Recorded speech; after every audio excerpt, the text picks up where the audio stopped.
Party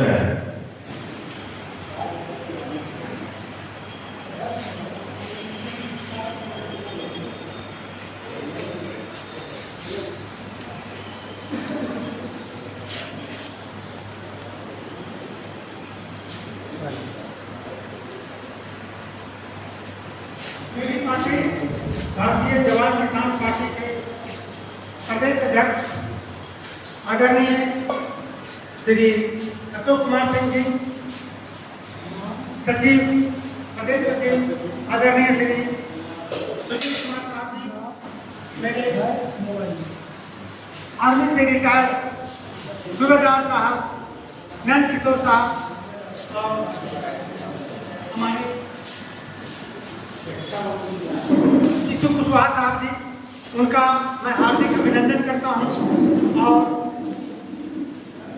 हमारे समाज के आए हुए अग्रणी लोगों को भी मैं अपने इस कार्यक्रम में आने के लिए बहुत बहुत धन्यवाद प्रस्तुत करता हूं। जैसा कि आप लोगों ने सुना होगा, देखा होगा कि मैं भारतीय जवान किसान पार्टी का जिला अध्यक्ष भी हूं और नालंदा क्षेत्र से भावी प्रत्याशी भी हूं। मैं इस पार्टी में क्यों जुड़ा, मैं कौन हूं, मैं कुछ पंक्तियों के माध्यम से, क्योंकि मैं छोटा मोटा कवि भी हूं, तो मैं पंक्तियों के माध्यम से, कविता के माध्यम से आप लोगों को सुनाना चाहूंगा।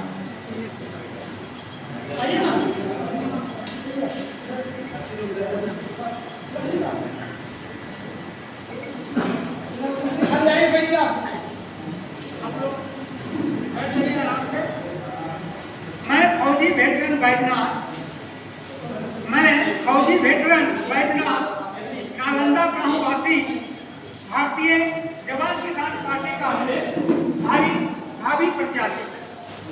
मैं फौजी वेटरन बैजनाथ नालंदा का हूँ वासी, भारतीय जवान किसान पार्टी का हूँ भावी प्रत्याशी।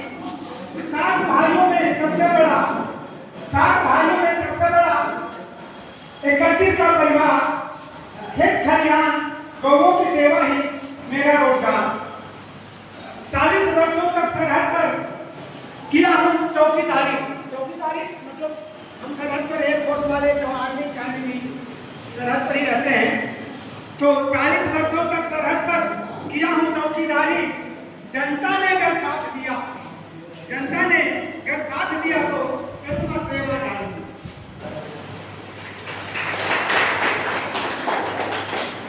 मैं हूँ कर्मठ, ईमानदार, सरल स्वभाव और दानी, गीता रामायण वेद पुराण का हूँ मैं सच्चा ज्ञानी। जात धर्म का भेद नहीं, मैं हूँ मानवतावादी, गैर जात की कन्या से किया दोनों बेटों की शादी।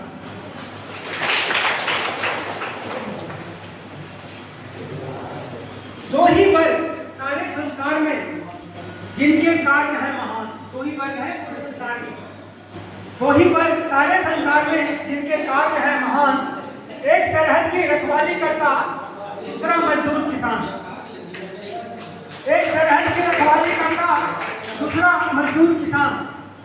जान हथेली पर छाती पर दुश्मन की गोली झेलता है जवान। जान हथेली पर छाती पर दुश्मन की गोली झेलता है जवान। दिन रात पसीना बहाकर देश का पेट भरता है। इन दोनों कर्मठ वर्गों का देश के लिए अतुल्य है योगदान। इन दोनों कर्मठ वर्गों का देश के लिए अतुल्य है योगदान। जवान किसान के बल पर ही बना है भारत देश महान।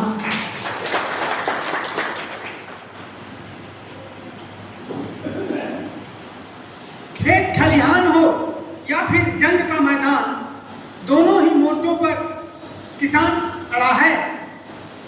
खेत खलिहान हो या फिर हो जंग का मैदान, दोनों ही मोर्चों पर किसान अड़ा है।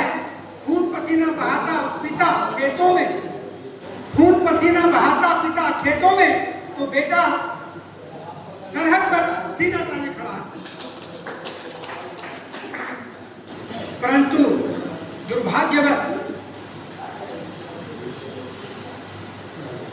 शिक्षा, स्वास्थ्य सेवा, परिवहन हो या प्रशासन, दोयम दर्जे के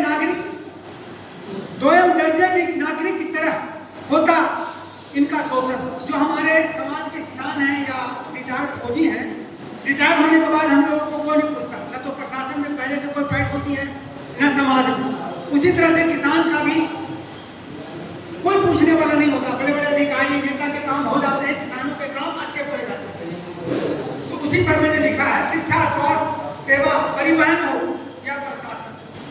चाहे शिक्षा की बात हो, स्वास्थ्य की बात होगी। मेरे गांव में कल परसों एक गरीब कुम्हार प्रजाति का औरत जो 35 वर्ष की थी, डॉक्टर के यहाँ इलाज गलत होने के कारण मौत हुआ, लेकिन उसके ऊपर कोई कार्रवाई नहीं हुआ। कृपया करके शांति बनाए रखें।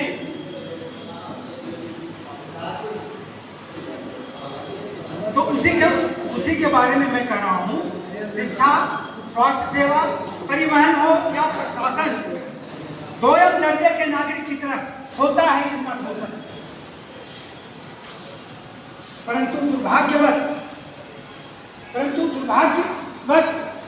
नहीं है इनका अपना कोई संगठन।